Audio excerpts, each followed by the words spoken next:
India, my country, has a bit of a cultural problem. Of course, the culture has many good points about it, otherwise I wouldn't be proud of being an Indian. But it does have this challenge that we have a dark spot in relation to caste, and we have a dark spot in relation to human rights. We basically don't recognize human rights in practice, though we talk a lot about it, especially if we're educated in a Western tradition.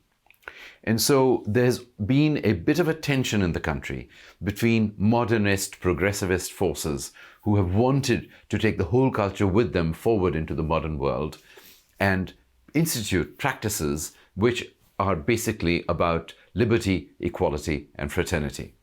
On the other hand, there's been a reactionary element which has resisted that and, of course, continues to resist that. Now, since independence, the people who've been trying to take the whole of the culture in the direction of modernity have been enormously helped by the fact that the Constitution embodies these modern progressive values of liberty, equality, and fraternity.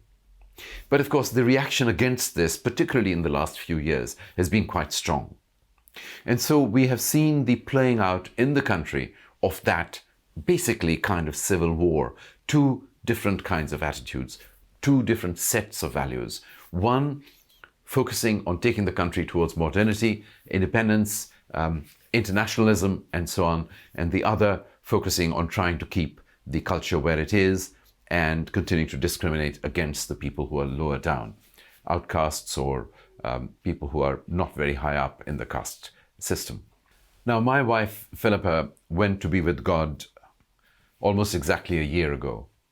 And a few months after that, once I had got over the initial shock and I was beginning to come to terms with the fact of her no longer being here on earth, I was thinking, what could I do in her memory?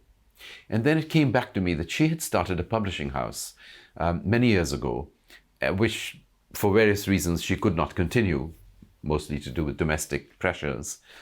And I thought it might be a good idea to bring the publishing house back in order to nurture these values of freedom, equality, and liberty, so that these qualities and values can be nurtured and taken forward in our country.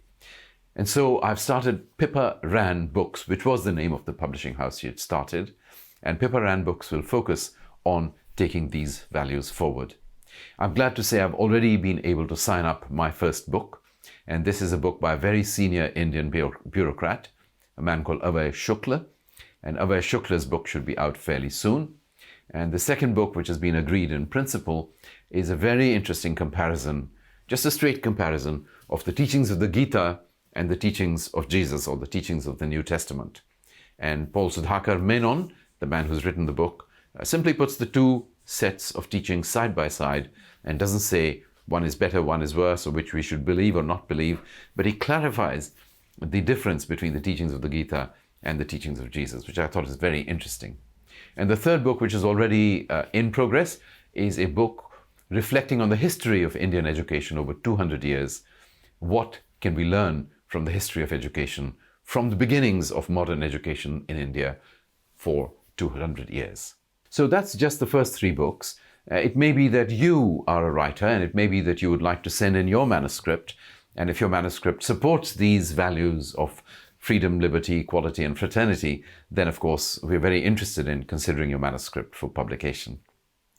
But even if you're not a writer, perhaps you're interested in these books, and I hope you'll be willing to go to the website Pippa Rann Books and Media, which is the name of the company, and if you click on the link, you'll be able to go onto the website and look up all the details.